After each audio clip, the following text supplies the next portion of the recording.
ठाणे महापालिकेत पुन्हा बदली घोटाळा झाल्याचा आरोप भाजप आमदार मिहिर कोटेचा यांनी केलाय। नव्या बदली यादीतल्या 55 अधिकाऱ्यांना पूर्वीच्या यादीतीलच पदस्थापना देण्याचा प्रयत्न झाला असा दावा त्यांनी केलाय।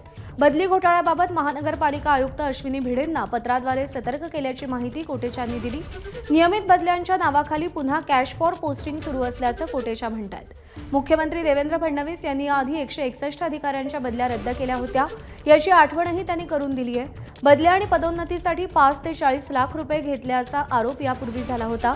घोटाळा पुन्हा होऊ नये म्हणून आयुक्तांनी तातडीनं हस्तक्षेप करावा अशी मागणी त्यांनी केली आहे। तर मुंबईच्या महापौरांना बदल्यातच जास्त इंटरेस्ट असल्याची टीका मुंबई महापालिकेतील विरोधी पक्षनेत्या किशोरी पेडणेकर यांनी केली आहे।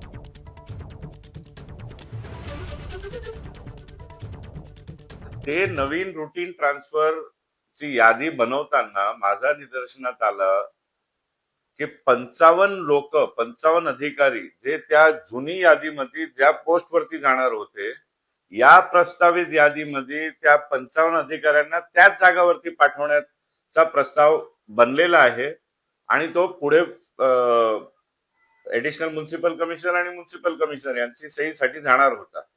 आणि हे माझ्या लक्षात आल्यामुळे मी आपल्या महानगरपालिकेचे आयुक्त महोदय श्रीमती अश्विनी भिडे यांना पत्राद्वारे कळवलं की हे सर्व घटनाक्रम चाललेला आहे आणि आपण दक्षता घ्यावी आणि याचा सखोल चौकशी करावी।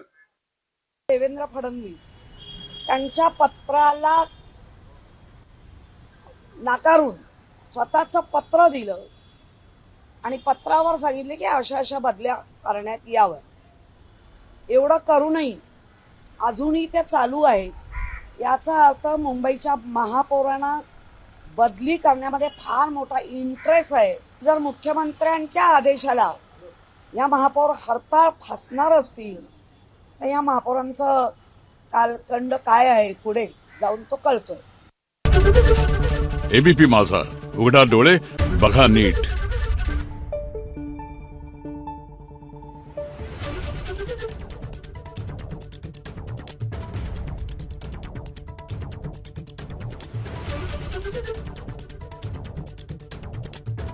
Thank you.